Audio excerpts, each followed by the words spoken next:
नमस्कार, आप देख रहे हैं भारत 24। साथ में आपके शिखा ठाकुर। दिल्ली के विज्ञान भवन में नेशनल पैक्स मेगा कॉन्क्लेव का आयोजन हो रहा है। इस वक्त गृह मंत्री अमित शाह मौजूद है, उनका संबोधन चल रहा है, आपको सीधा लिए चलते हैं। जो संगोष्ठी आयोजित की गई है, इसके उद्घाटन कार्यक्रम में मंच पर उपस्थित डॉक्टर मनसुख भाई मांडविया जी, मेरे साथी मंत्री श्री BL वर्मा जी, श्री ज्ञानेश कुमार जी, सहकारिता सचिव जी, श्री अरुणीश चावला जी, सचिव औषध विभाग, रसायन और उर्वरक मंत्रालय, अन्य अधिकारीगण और आज देश भर से आए हुए मेरे प्यारे पैक्स के संचालक भाइयों बहनों, आप सभी का हृदय से स्वागत है। मित्रों, आज एक प्रकार से अनूठे कार्यक्रम की शुरुआत हो रही है। एक तो हमने मोदी जी के नेतृत्व में जो तय किया है कि सहकारिता की बेसिक इकाई पैक्स को अन्य कामों में जोड़कर उसको आर्थिक रूप से मजबूत करना, आज उसका विस्तार हो रहा है। मनसुख भाई ने जैसे बताया, ऐसे देश भर के 2300 पैक्स को सस्ती दवाइयों की दुकान मतलब भारतीय जन औषधि केंद्र मोदी की गारंटी सार्थक करने के लिए देने का भी एक प्रकार से आज घोषणा किया।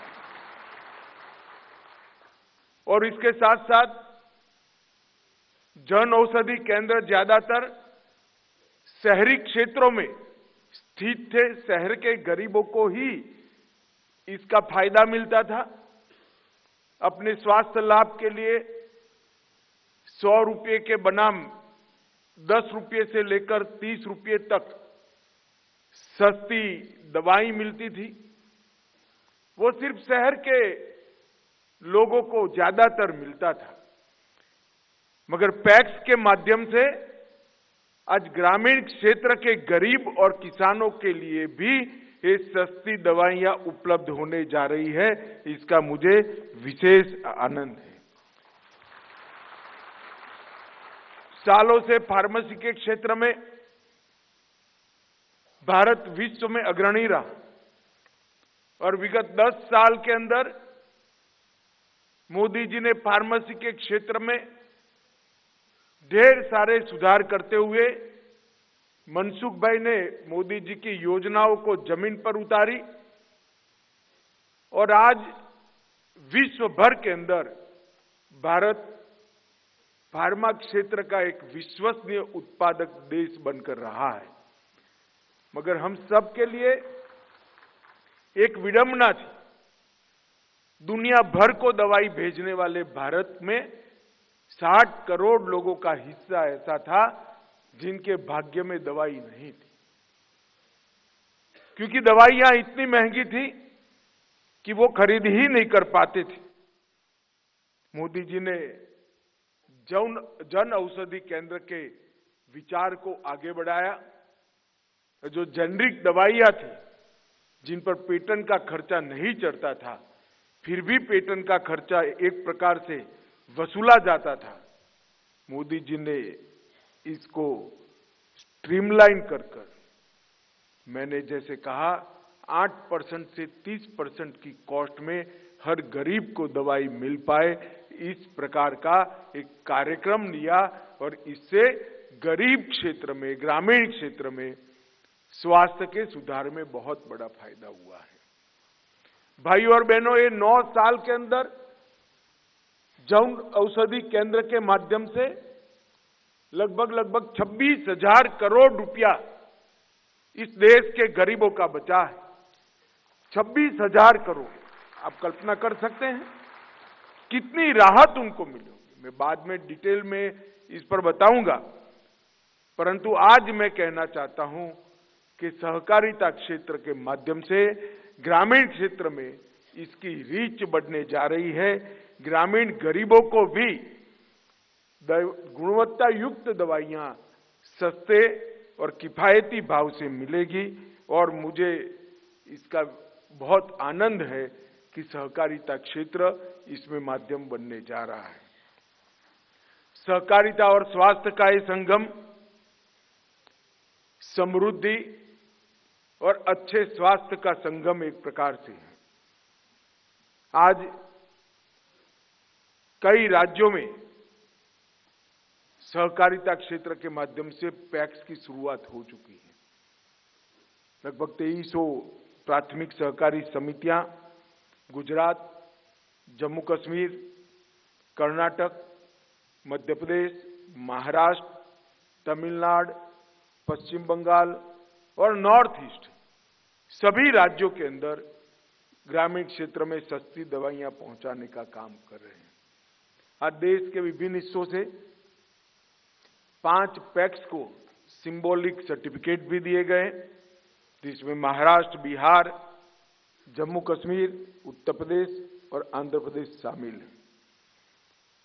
मित्रों, सहकारिता मंत्रालय की स्थापना के बाद सहकारिता के विस्तार के लिए प्रधानमंत्री जी के यशस्वी नेतृत्व में सहकारिता मंत्रालय ने ढेर सारे काम किए हैं। 54 से ज्यादा इनिशिएटिव्स के माध्यम से सहकारिता की रीच बढ़ाना और सहकारिता के माध्यम से समृद्धि की रीच गरीब तक पहुंचाने का कार्यक्रम सहकारिता मंत्रालय ने किया है। और इसमें सबसे बड़ा कार्यक्रम जो सहकारिता मंत्रालय ने हाथ में लिया है, अगले आने वाले 5 साल में 2 लाख पैक्स नए बनाए जाएंगे और देश के हर गांव के हर पंचायत में एक पैक्स हो। पैक्स के आधार के बगैर सहकारिता का खाका खड़ा ही नहीं होगा। मगर जब 2 लाख नए पैक्स बनाने का निर्णय हमने किया, तब इसकी भी मीमांसा की कि आंदोलन क्यों पिछड़ गया, क्यों पैक्स बंद हो गए। पैक्स बंद होने का एक महत्वपूर्ण कारण था, पैक्स के बायलॉज के अंदर एग्रीकल्चर क्रेडिट के अलावे कोई काम को समाहित करने की कोई प्रोविजन ही नहीं था।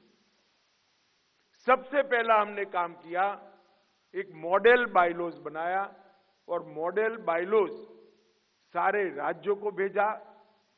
ढेर सारी चर्चा, विचारणा, कॉरेस्पॉन्डेंस और फॉलोअप के बाद आज मैं बड़े आनंद के साथ इस फोरम को कह रहा हूं कि देश के सभी पैक्स आज मॉडल बायलॉज को अपना चुके हैं, मॉडल बायलॉज से चलते। और इसके साथ साथ जो नए पैक्स रजिस्टर हो रहे हैं वो भी मॉडल बायलॉज से हो रहे हैं। अब मॉडल बायलॉज से क्या होगा, तो पहले एक छोटा सा गांव होता था, एक डेयरी अलग होती थी, एक पैक्स अलग होता था, कहीं मछुआरा समिति होती थी, तीनों वायबल नहीं होती क्योंकि एडमिनिस्ट्रेटिव कॉस्ट उसकी बढ़ जाती थी। अब हमने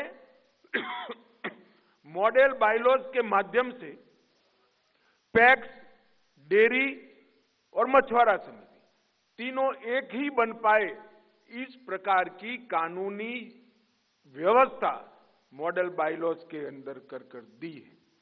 पहले by and large PACS credit agency का काम करते थे, अब हमने माइक्रो एटीएम और किसान क्रेडिट कार्ड से भी पैक्स को जोड़ा। पशु पालन संवर्धन केंद्र भी वहां खुल सकता है। चलिए कुछ और अहम खबरों का रुख कर लेते हैं। राजस्थान की भजन लाल सरकार को पहला बड़ा झटका लगा है। श्री करणपुरा